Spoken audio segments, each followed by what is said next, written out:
Those words landed like a punch I never saw coming. You're completely useless. Dad. My own son James, 42 years old, a partner-track lawyer pulling in nearly $500,000 a year, screamed it across the Thanksgiving table in front of 12 relatives. All because I was calmly swapping out his grandmother's oxygen tank, the same task I'd handled alone every single day for 18 grueling months. He stormed out, convinced the old man would just swallow it. He had no idea what that moment would unleash. Let me take you back to the beginning, to May 2023, when this quiet war started. My mother, Evelyn, 91, sharp as a tack for decades as a beloved local librarian, took a bad fall. Broken hip, early dementia creeping in, diabetes that needed tight control. The hospital gave us two paths: a nursing home at $8,200 a month, or home care. James's answer over the phone? Just put her somewhere. Dad. You're retired anyway. I chose home. Our modest four-bedroom house in suburban Westchester County became her medical suite. I sold my old fishing boat, cashed some savings, and turned the family room into a proper setup, hospital bed rental at $312 a month. Oxygen concentrator, physical therapy gear, medication organizers, shower chair, wheelchair ramp. Monthly medical costs hit $2,154. Every penny pulled from my teacher's pension of $3,247. James contributed zero despite his fat salary at Ellis and Hargrove law firm. It wasn't just money. It was presence. My days started at 6 a.m. Check blood pressure. Administer 11 prescriptions across 4 daily doses. Log every detail in the notebook I kept religiously, 847 entries by the end. Shower her gently. Dress her. Settle her by the window to watch birds. Breakfast. Then leg lifts. Arm stretches. Memory games the physical therapist taught me. Lunch. Reading sessions, Pride and Prejudice became our ritual. Read cover to cover a dozen times. Afternoon meds. Short walks on good days. Dinner. Evening doses. News together. Bedtime routine with overnight monitoring. No vacations. No breaks. No complaints. James visited exactly 3 times in 2024. The last one, on her 91st birthday, lasted 47 minutes. He spent most of it on his phone handling corporate mergers while she asked about his kids. How's little Sophie doing in school? Fine. And Ben? Still in soccer? Yeah. I watched her face crumble. This woman who once read to hundreds of children now fighting for scraps of attention from her grandson. Dr. Elena Vargas, our geriatrician. Scheduled checkups every 6 weeks, 47 total. I attended all, took notes, asked questions. James attended none. When her dementia worsened one October week and she wandered outside confused in her nightgown, James suddenly became the expert. This is dangerous. Dad. You're 70.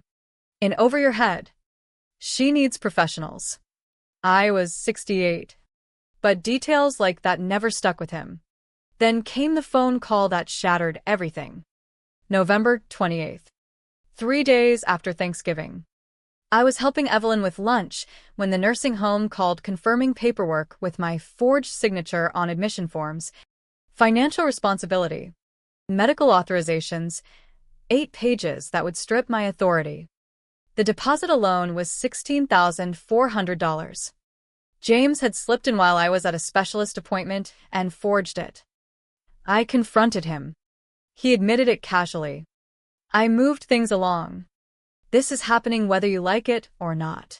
When I pressed why the rush, the truth spilled out. He needed house equity immediately for a $750,000 senior partner buy-in at the firm.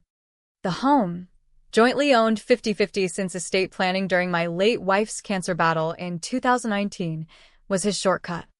That revelation hit like ice. My own son had manipulated asset titles while his mother lay dying, positioning himself for this moment. I sat in the kitchen where we once helped him with homework and celebrated his law school graduation, staring at the deed, feeling betrayal twist into resolve. I made 3 calls. First, to our home health aide Maria, increasing her hours to full-time. Second, to Dr. Vargas for official documentation proving Evelyn thrived under my care and that relocation would harm her. Third, to my neighbor Linda, asking her to witness key moments. That night I read my mother's old journal from the 60s, entries about saving for children's education funds. Her belief that knowledge was the true unstealable wealth. The next morning I withdrew the nursing home application and contacted a real estate agent. The house listed fast. It sold in 36 hours to the very assisted living corporation James wanted to force Evelyn into, for $2,127,000 after a bidding war. Closing was December 15th, the exact day he planned her move. I bought out James's 50% at the original 1987 purchase price adjusted for average savings interest, $53,500 wired to his account. Legally sound under New York joint ownership rules, either party can force partition. But a buyout agreement was cleaner. I had proof of his forgery too. A felony. James arrived December 18th with movers and transport, only to see the sold sign. What did you do? I sat calmly on the porch with coffee. Sold the house. Check your bank. You got your fair share based on original value plus interest. He threatened to sue. I reminded him of the fraud evidence. We moved to the assisted living facility's independent living apartments nearby. Evelyn and I had a lucid conversation. She understood the house was too much. Agreed staying close with professional support was best. She also revealed James had visited her alone, pressuring her to convince me to move so the house could sell, claiming I was at risk of a heart attack. The manipulation ran deeper than I knew. James burst into my new apartment days later, demanding a $750,000 loan for his partnership, threatening legal action claiming duress or diminished capacity. My neighbor Linda witnessed it all, taking notes. I showed her Dr. Vargas's glowing evaluation, exemplary caregiving, better than most facilities. James's threats, fraud, extortion, false incompetence claims were now documented. He emailed his entire firm claiming I showed diminished capacity, sold property without consultation, and needed guardianship. Word spread fast in our tight-knit Westchester circles. Dr. Vargas played golf with firm partners and praised my meticulous care publicly. Maria shared stories with other prominent families. The community center, where I volunteered for literacy programs, knew I never missed sessions despite caregiving. At the County Bar Association holiday mixer, colleagues had heard the real story. James arrived expecting to network. Instead, he found me as guest of the managing partner. The room praised my caregiving and the education fund I established with sale proceeds, honoring Evelyn's dream of scholarships for underprivileged students. James stood frozen as partners assumed he supported the gift. At the firm's black tie holiday party, the truth unfolded publicly. Managing partner introduced me, Dr. Vargas confirmed Evelyn's input in the move. James watched colleagues celebrate my sacrifice while knowing he had mocked it, forged documents, and prioritized career over family. I spoke about the trust providing full scholarships, inspired by Evelyn's journal. True wealth isn't money, it's knowledge in young minds. The partnership committee passed him over weeks later, citing character concerns. James called. Voice hollow. They passed me over. For the first time, he sounded remorseful, admitting he screwed up. Evelyn, in a clear moment, had said everyone deserves a chance to earn redemption, but through actions, not money.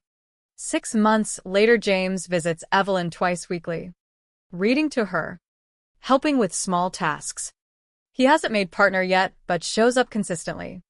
The first scholarship recipient, a young nursing student, sent a thank you card saying she'll now help families like ours. Some lessons cost $2.1 million. The most important ones showing up: dignity in aging, legacy through education, are worth every penny. What would you have done when family betrayal meets your deepest values? The house is gone, but the real home, the bonds rebuilt through presence, remains the true inheritance.